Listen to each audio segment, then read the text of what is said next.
I said that we are.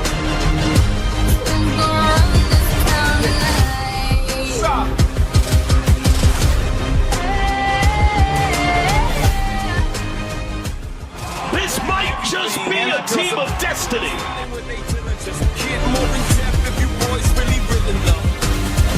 Now we squared up. Hold up.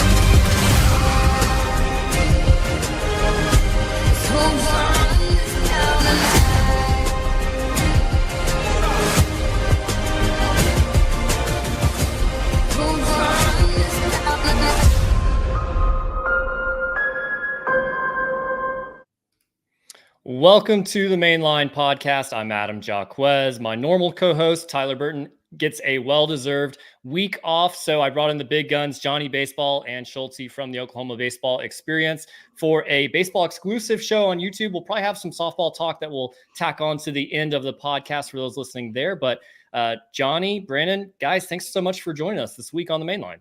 Adam, thank you for having us, man. Yeah, absolutely. Dude, that video was something else, Adam. Did you make that?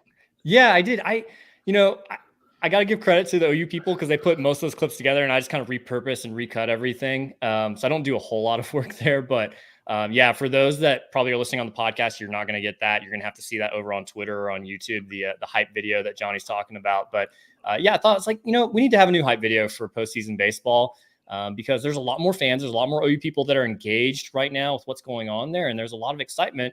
And Johnny, before we hit record, you mentioned that basketball obviously is a big thing for OU fans, but I feel like baseball's kind of passing that. And I don't know if that's transitioned to the SEC comboed with the program not being as good. We won't talk about that, but it just feels like there's a lot more interest. Even from the very first game of the year, it felt like there was more fans interested in baseball than there ever was at the start of a season for OU in a really long time. So obviously we've had a year that's delivered.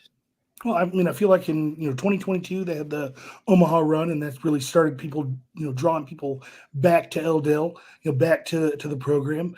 And then, I mean, they didn't do too terribly bad last year, and I think we have set consecutive attendance records in those years. And so, I mean, you're not wrong. I mean, the interest around the baseball team is definitely growing. I mean, I've talked to all the other Burn Bums before, and we've said it's kind of nice to have this as our thing, but eventually there's going to be a lot of us, and hopefully we can, carry that into the SEC and have that, have that hype as we transition. So. Yeah, no. And just to piggyback onto that, I mean, you look at, like you were saying, Adam, even from the start of the year, even with, some colder days, not the best weather earlier on, there was still a lot of people in the stadium. And yeah, I would tend to agree with you just from an interaction standpoint, program trajectory. I do kind of feel like baseball has kind of really stepped it up over the last couple of years. So it's exciting. Now, way back before the season started, you guys did your preseason predictions, and credit to you guys, nailed quite a few different things on that particular show. I know, Johnny, you had some really high expectations for the records of what would happen, and a lot of that kind of played out. And then, Brandon, you even said, I know a really key line there was a really kind of a high floor team, and that's really what they turned out to be. Not sure where the ceiling is quite yet, but even despite you guys kind of nailing some of those predictions, does it feel, I don't know, a little bit surprising that we stand here today where we've won the conference outright? Looks like a strong potential for a top 8 seed. I mean, I think that this whole season has been pretty nonchalant. I mean, there was a time where I think we were about 2 or 3 games out of 500. And I'm not talking about at the beginning of the season. I'm talking post-Vegas. Mean, there were some times during the season where, it was questionable whether or not we were going to, make a run or ever get hot. It just seemed like we were staying tepid the whole way.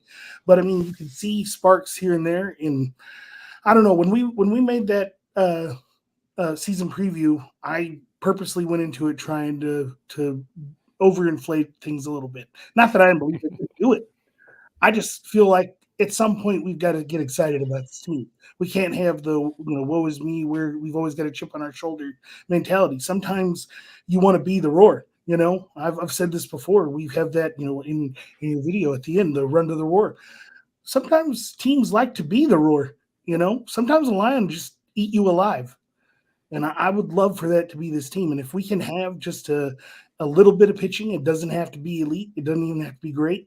I think the ceiling for this team is definitely Omaha or a championship. Yeah, I would definitely say I thought, you know, from the predictions, I thought it was mine was a little more realistic, but even to say that, you know, that being said, you know, Johnny had the conference pegged a little bit better than I did. I think, you know, to me the biggest things was, yeah, we had some hiccups, especially early middle of the season, but I think the thing that was so impressive this year was the sweeps.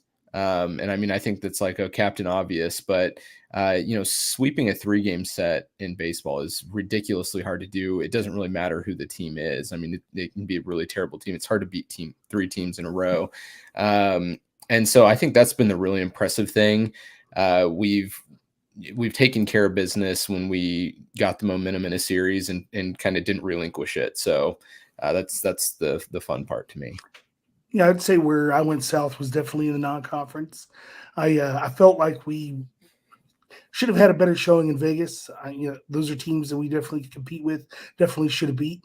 You know, the Wright State series, you know, that's a chance to stack 4 wins, and we piddled out there at the end of that series. And I mean, like Brandon said, it's very difficult to beat a team 3 times in a row, much less 4 times in a weekend. Yeah. And you know, not to look too far ahead, but that's, you know, what we're looking at possibly tomorrow is, you know, seeing a team that we have, you know, beat up on in the regular season, and now we got to see them in one of their best forms. I think we got Peyton Tolley coming out tomorrow. So it's been a wild year. It has definitely been a crazy trip. It feels like it just kind of jumped up on us.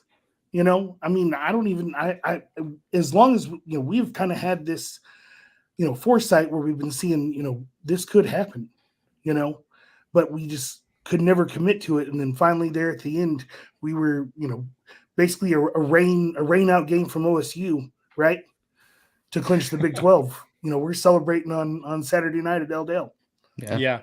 And it's Mark in the chat there pointing out that, yeah, our non-conference record wasn't really what we expected. The RPI 72, 11-11 in non-conference, not the best showing of what that team was, but the team today is very different from what we had then. You know, I know a lot of people talk about Dallas Baptist and all the projections of them being in our regional potentially that we are hosting there. And it's like, yeah, we played them early on, but we didn't have McKenzie for one of those games. I don't believe Kyson Witherspoon was not a starter at that point.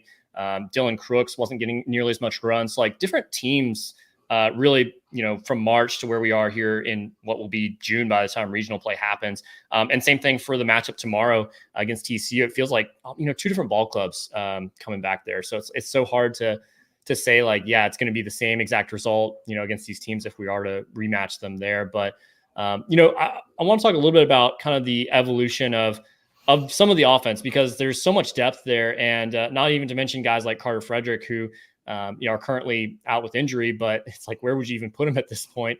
But a very deep team. It sounds like Bryce Madron might not play this week. We'll see if there's maybe more precautionary and just getting him ready for regional play there. So maybe we do see Jason Walk in the outfield throughout the rest of the week there. But you know, we that was a big conversation point was, okay, when Spikerman comes back, what do you do with Jason Walk? Does he completely replace Pettis, or is there a rotation? It's been more of a rotation. What do you guys think about that going forward, assuming Madron returns and is healthy for the regional in Norman? Do you continue to platoon that, or what does that look like? Where do you want to go? Or Yeah, I might jump on that. So I actually think, I don't have the splits in front of me, so I can't factually prove this, but I actually think Kendall's been better since KP's come back. I think he's had his situations better, and hitting those situations. You know, so from that aspect, I think that's one of the things that's caused the offense to hum pretty consistently over the past, you know, 3+ weeks. Even with Spike back, and you're right, it's like that great problem to have. What do you do with guys? And again, I'll go back to Carter Frederick. Like, what would he be doing with him if he was healthy? So I don't know. I don't think you change anything from what's been working the last, you know, 3 weeks. I don't know that I've seen an offense this dominant I can't even remember when. I mean, you look at the Baylor series, Cincinnati. I know we dropped the last game, but 6 runs in a game is still pretty solid. If that's your worst game of the weekend, you score 6 runs. That's a good weekend.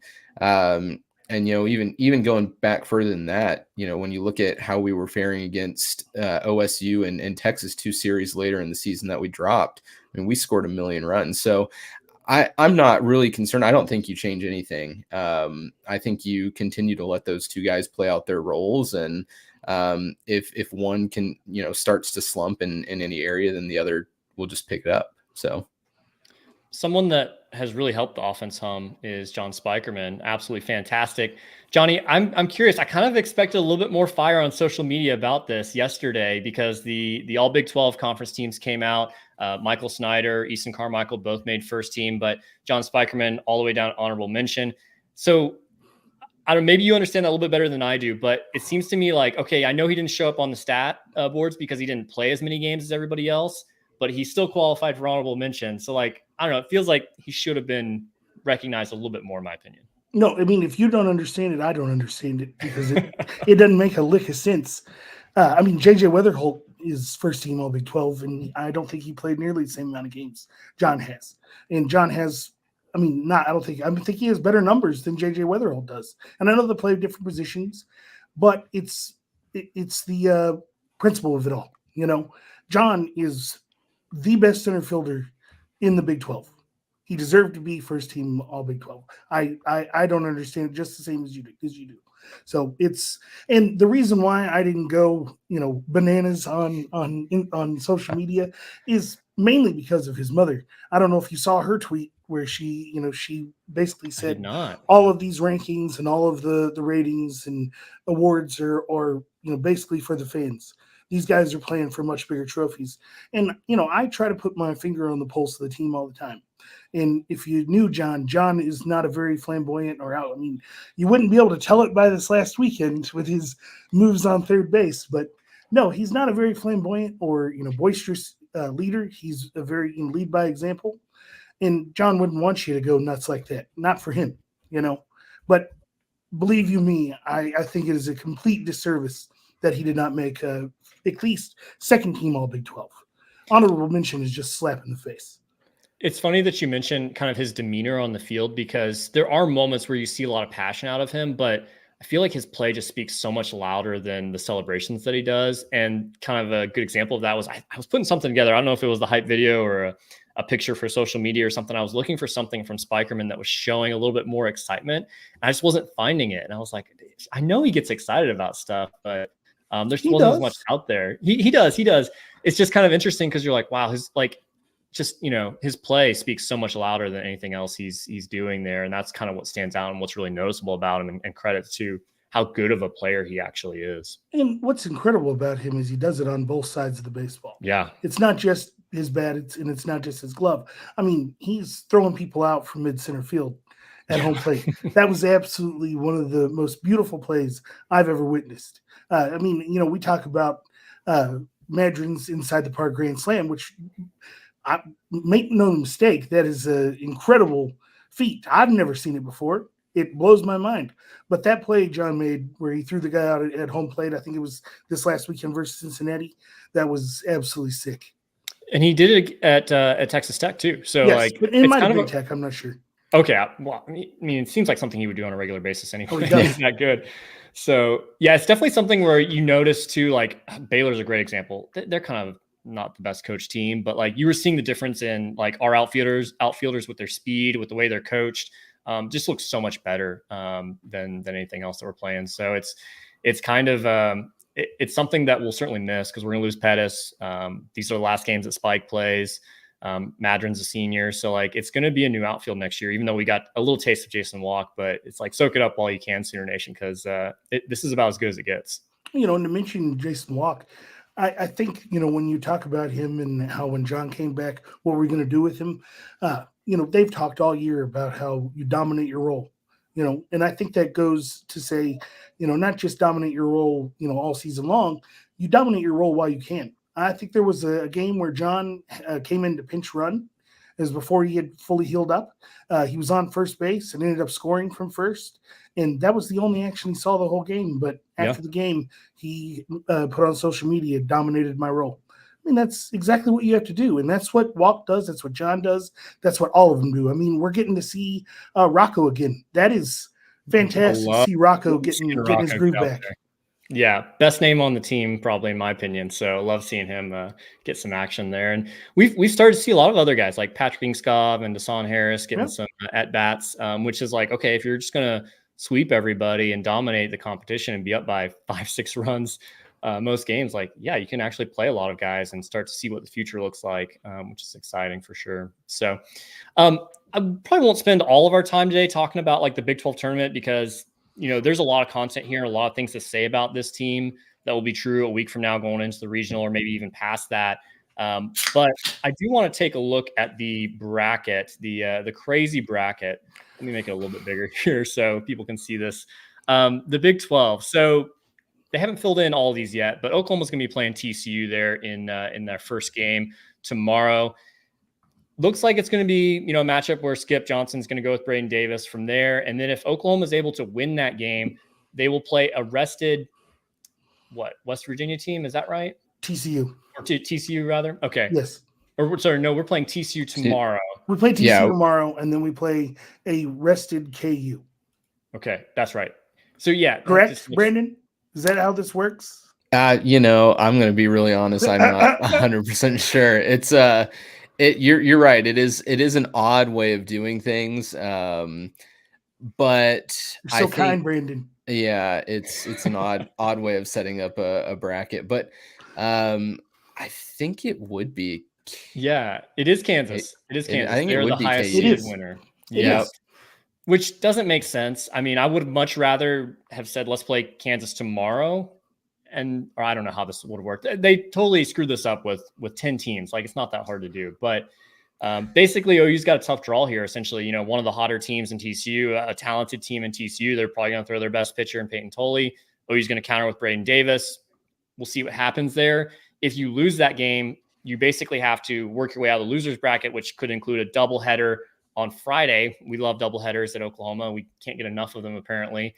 So there's kind of a road to get there. But I guess the bigger question, is, hey, we won the regular season title. We'd like to win the Big 12 tournament title as well. But ultimately, like, what do you feel like Oklahoma has to do here to, I think, retain their spot in the top 8? Because I think they're there right now. I think you're right. I think that they purposely put us there as far as projections go. So you could either earn their way into that spot or lose it. And I think it's probably going to make making a championship round will solidify us as an 8 spot.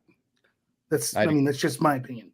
No, I'd agree with that. Now, I mean, I think if there's some other teams that are close to that top 8 seed, so your Florida States, Oregon State, those are other teams that would be close to being in that 7 or 8 seed range.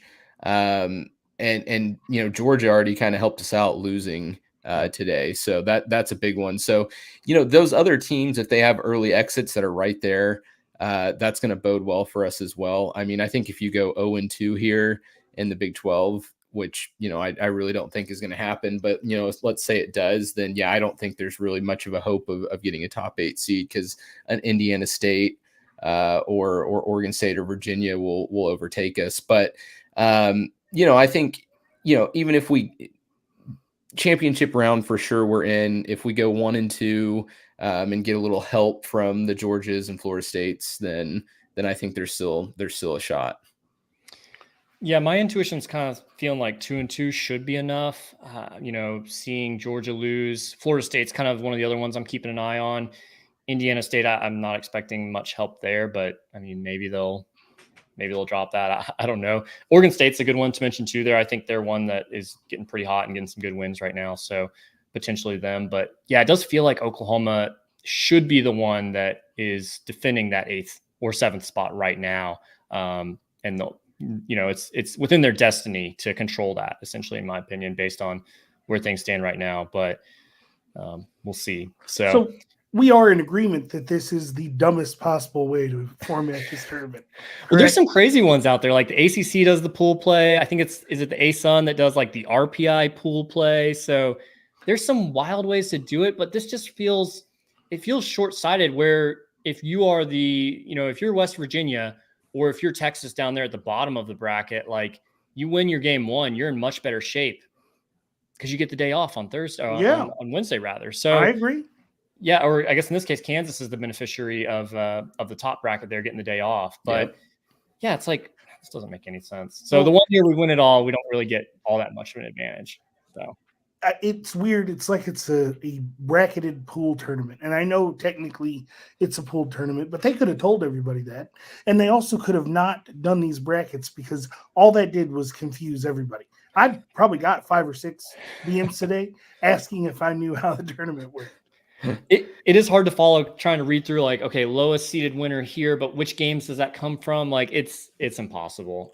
So yeah. I will say, the other thing, I think just winning one of the next 2 is so important because I think the deeper into the tournament we go, the odds are better for OU. Yeah. The offense hasn't slowed down at any point this year. I can't even think of a time where there was any sort of a lull whatsoever. And I don't expect that to change in the Big 12 tournament. And, our style of play and not necessarily having to rely on the long ball. And Johnny said this quite a bit, plays well in that stadium. And that's why we like to play there quite often, because it is it's a stadium that plays large, kind of the same way Omaha does. I mean, Omaha plays large as well. So, the deeper we get into the tournament, I think the better it is for us. We'll start to see some of the lower leverage relievers, not the ace starters, and we have proven that we can get on good to mediocre pitching like nobody else can. And that being said, our Achilles heel this year from a pitching staff perspective is giving up the long ball. I mean, if you go look at our pitching numbers, they're really not that bad until you get to the home run metrics. We've just given up too many home runs, and in walks, a park like then home runs, walks, then home runs. That's a walks have been a lot better over the last month and a half. They have been. They've improved a lot. So I think, like I said, the deeper we go into the tournament, the better. And, I always like our chances in Arlington because we play well there. I think there's an extra 30 feet on the outfield walls there compared to Eldale Mitchell. So like that helps tremendously. Well, and there's a reason why they sold the last Texas series down to Arlington. Back then I was madder than hell about it. But mature me, who's 2 years older now, I kind of see what they were thinking. And to be totally honest, it's probably why we succeeded so well in 2022. I mean, most of those games, as soon as you get to the postseason, you're playing in professional-sized ballparks. All the way to Omaha. Because in Omaha, that's a minor league ballpark. And home Creighton or something like that? Mm-hmm. So we play really well in these massive ballparks due to our ability to – we have a incredibly fast outfield, and we are just extremely fast. So it is the best spot for us to be in Arlington. So one thing that I'm kind of worried about is that over the last month, that day 3 starter that we've put on the mound has kind of rotated. We've seen Carson Atwood, we've seen Grant Stevens, we've seen Jamie Hitt, I think, started against Baylor. So we're seeing a whole bunch of different guys there. There's nothing solidified. We've done some bullpen type games. It's kind of what we went with for the approach against Cincinnati. Down in Arlington, I don't know if that matters that much because of what Brandon was just talking about a moment ago with, okay, there's going to be a lot of attrition of arms in that particular tournament. But in a regional, in a super regional, going up to Omaha, if Oklahoma was able to make it that far, do you feel like we have to have someone that's going to be able to eat up innings on a day 3 start, and is that maybe not as big of a need for this team? As far as Big 12, go ahead, Brandon. Yeah, no, I was just going to say, if we want to look at the Big 12 tournament, I think, certainly getting to, not have to play until the second day is helpful. I don't know. I think it kind of puts more pressure on Braden Davis and Kyson Witherspoon, to be completely honest. So, if one of those two guys have a start blow up, in the third inning or so, or fourth inning, and we got to pull them early, we don't get through 6 or 7. You maybe in a super regional setting or in a regional setting might start thinking about, well, are we going to have enough to make it? That being said, I don't really see that happening, and we're fortunate that our offense can keep us in games and potentially, get us back to the point where we don't have to use as high a leverage as guys. So I do share your concern there. I think I'm less concerned about Sunday than I am, if Kyson and Braden do their thing on Friday and Saturday, I think we can bullpen our way easily to a win. And there's a lot of teams in the country that are built similar to that, bullpenning games and still winning. I mean, I'm pretty sure it's Kentucky has been doing that for a couple of years now, where they just don't really have great necessarily 3 starters, but they have enough in the bullpen to get them through series in the SEC. So I'm okay with that. I also think Grant Stevens is potentially a pretty good lock for Sunday. And I think in his start against Cincinnati, he could have gone much deeper. I think he only threw 40 pitches. I get it. There was a lot of traffic, but he didn't end up giving up a run. And I think they were really just saving arms. So I think Stevens can do just fine. That was a long answer, but I think that Grant Stevens will do just fine. I also think that as far as the Big 12 tournament is concerned, I think you go with, dance with who brung you. So, BB, Kyson. And then as far as your third guy, when it comes to the Big 12 tournament, we can hope that by the time we get to that day, everybody else has exhausted their bullpen as well. And so we're all going to have bullpen days. And usually the teams that win this are the ones who don't have to exhaust their bullpens early in the tournament. And I mean, tomorrow, it could be a very low-scoring affair, but, OU got on totally last time that we played him. And so I honestly feel like for the Big 12, pitching depth should not be a problem for us this weekend. But when we do, like Brandon said, get to super regional or regional, super regional setting, Omaha setting, we are going to have to find some depth and find it quick. I do think that, there's no giving up on Carter Campbell, who, was all Big 12. You also got Carson Atwood. And, we've seen at times where he likes to try Atwood as a starter. And I'm all for it.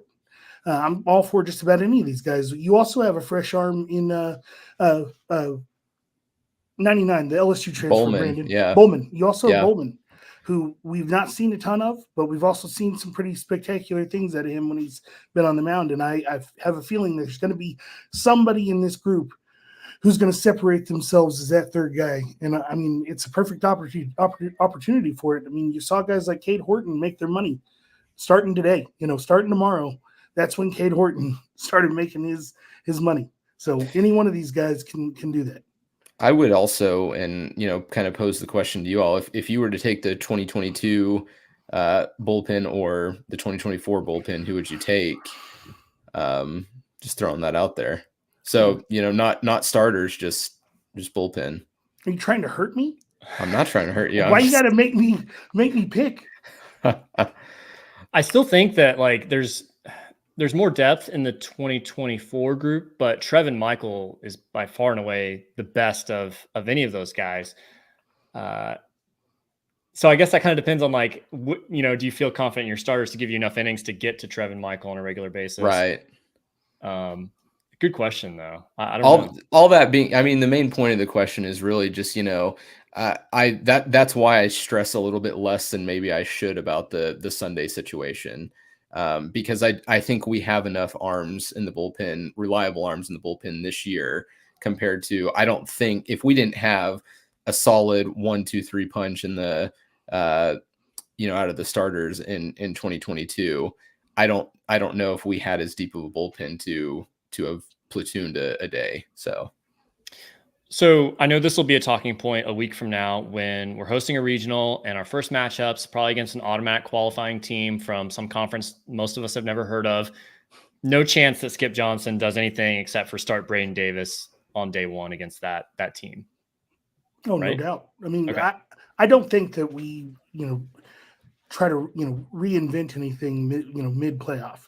I think he's going to go with the people who have brought us here.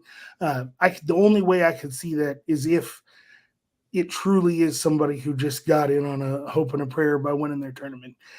But I also don't see Skip, taking those chances. So yeah, I think we stay true to our form the rest of the way. I would agree. The one thing that I might potentially see, and just because it worked out so well in the Florida Regional in 2022, is because of our offense. If we were to get up to, a significant lead, 8 to 10 runs on a team like that, and you had a Braden Davis or a Kyson Witherspoon that was at 50, 60 pitches through X inning, could I see them make a move to say, let's hold off, let's pull them and use a Kyson or if needed game, or have them ready to come out of the bullpen, as I believe it was Jake Bennett did to close out Florida. I don't know. That's the only thing I could potentially see is of getting off schedule. I could definitely see that. I mean, this is where Skip tends to shine.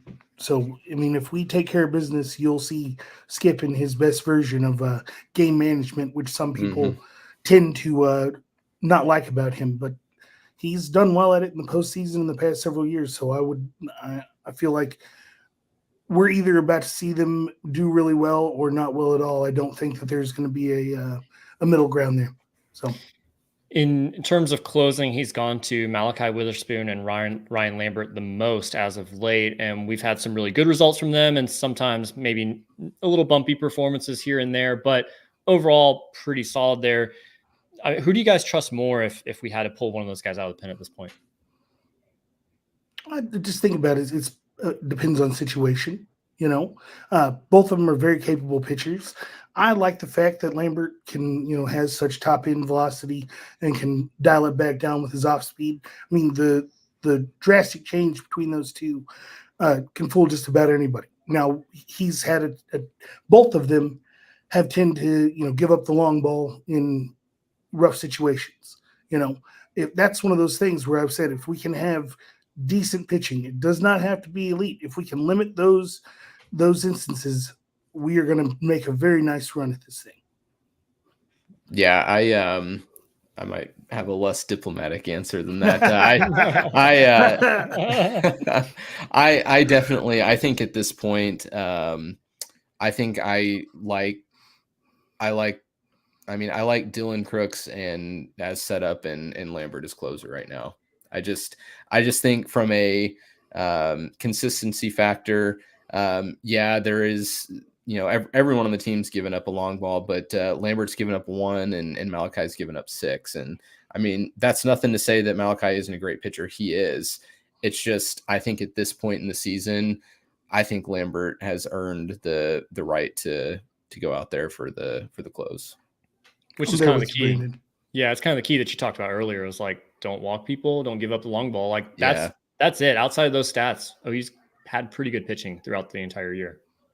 And I will say Malachi's strikeout stuff is definitely, I think, a little bit better than Lambert's at times. But again, it's just that we're going to be facing teams in regionals and super regionals that, they're going to be able to hit home runs. And some of these teams that's their game, is hitting home runs. So I'd rather a guy that's less susceptible to that. I think is kind of what it comes down to. We also take into account the Witherspoons are only sophomores. They're still pretty young as it is. So we get them for another year, which is spectacular. But I'm excited to see what they have to offer during the postseason because, as much as we can say, some negative things about them, they have also been on the other end of the spectrum plenty of times. They are as electric as they come as far as, their, pizzazz on the mound. We talk about some of our other players having, like Snyder, I would say, is one of the most charismatic guys we have.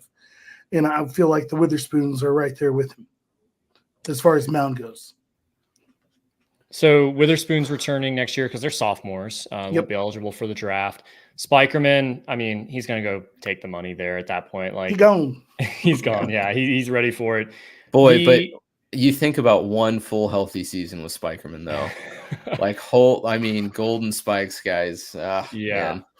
You're not wrong. And you're not wrong at all. And it's like this year, I mean, he could have had that. he could have been in that mix, in that conversation for sure.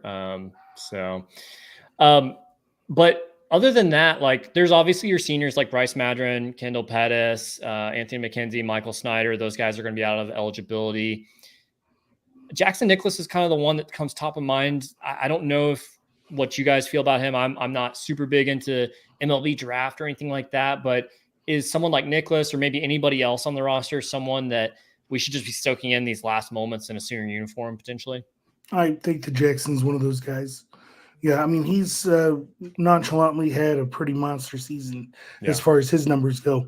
And, I mean, there's been a few hiccups over there at second base as far as defense goes, but that's something that can easily be cleaned up at the next level. It's not really caused us any problems as far as wins and losses, so I don't think a scout is going to hold that against him. But, yeah, I honestly believe that we have a massive turnover coming, and he's included in it. Yeah, I mean, I have looked at a couple of the draft boards and especially college draft boards, and you know, they're surprisingly not really high up there, Jackson or Spike. So I don't know. It's the weirdest thing as a fan. Like you want to go see those guys get some money. You want to see them get a lot of money, but at the same time, selfishly, you're thinking like, well, you know, if they're not high enough, maybe they'll come back for another year. But I just don't really see it with the leverage they have as draft eligible juniors. I just don't see them coming back. You know, that's in the field, but on the mound, I think Braden Davis is, you know, pitched himself into a really, really nice situation from a draft perspective. I think Stevens is a fifth-year guy, so, you know, again, got to lock that up. Carter Campbell, you know, Atwood, two guys that are in the top 10 of appearances at OU. I mean, you just think about that for a minute. Like, you know, this program's been going a long time, and you got two guys on the 2024 squad that are in the top 10 of appearances. Campbell, I think, has made it to the top 3. And so we've watched those guys pitch a lot. We watched them kind of grow up a little bit. So I think those are two guys that you really just want to, you know, watch and soak it in. Same thing with Lotus. Well, and to circle back to, I'm sorry, just to circle back to what we were saying about J. Nick and John Spikerman as far as their draftability goes. You know, if they're not on boards right now, it could be that they are giving off the vibes that they're not signable right now. And it could be one of those things where they're, you know, playing the game where if these guys think we can't sign him, then we're going to have to up that number, you know? So they could be playing the long game as far as the draft goes. I don't think that it's anything, you know, as far as using OU as you know, super leverage, because it goes out the window after this year. But it could be that they are showing signs that they want to come back. And it could be that if there's not a number met, that we have both those guys, you know, starting our outfield and second base next year. All I heard was that Johnny just said that Spikerman is coming back. So, right now, I guess if there is one guy that, because we all know like OU NIL for baseball, not what we want it to be. We want it to be a lot better going into the SEC, of course. But if there's one name on this team that most OU fans know and are familiar with, and, you know, big donors that are maybe already working on football and things like that, like Spikerman is that guy that, you know, people should be rallying behind to say, hey, like, let's put something on the table to make it worth coming back for that senior season. So 100%. Yeah, I would love to see it. I'm not holding my breath. Well, you saw that the softball team had their, I guess it was golf tournament over the last 2 days or 2 days ago. That was strictly for NIL for them. It's a big fundraiser through the Crimson and Cream NIL fund. And I believe in the fall, they're going to be having one for the baseball team. So there are things in the works, you know, to help that. And, you know, there's the Oklahoma Baseball Club. They don't directly donate to NIL, but they are also out there trying to help, you know, find the guys who will come in and, you know, donate that, you know, $300,000-$400,000 that can give every kid on the team, you know, a decent stipend for the year, you know, because that's what we're fighting against as far as even here in the Big 12, Texas Tech, each one of their players gets $10,000 for the 3 months that they're playing college baseball. I mean, that's nuts. You know, I mean, it's not incredible money, but for a college student, yeah, I mean, you're living high on the hog when you're at, in college. So I wish that I had somebody give me $10,000 when I was in college. But when we get to the SEC, it's going to become even worse. Every single one of those teams has something going like that. LSU, theirs is, we probably will never be able to compete with that. But what is absolutely mind-blowing is that Skip Johnson is able to put out a team that competes with those kinds of programs year in and year out and doesn't have those kinds of resources. What do you think is going to happen when he does? Mm-hmm.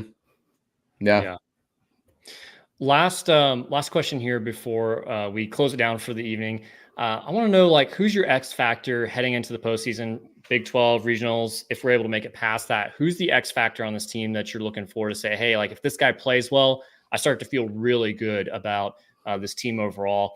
I'll go first to give you guys a couple minutes to think about this, and hopefully I don't steal one of yours here, but I'll go to one of the pitchers that we just talked about a moment ago in Carter Campbell. He's been, a little bit quieter over the last couple of weeks, hadn't had that big moment that some of the other relievers have had, but when he's on, he's throwing some pretty nasty heat coming in relief there. And if he chooses now to be the best baseball he plays all year, I think that goes a long way for this team, especially knowing that, hey, Sunday might be a bullpen day for us in a super regional or something like that. But if you can get even just 1 or 2 solid innings out of Carter Campbell, that can tremendously take off of that stress, like Brandon was talking about earlier, off of Kyson Witherspoon, off of Braden Davis, and just make everything so much easier for this ball team.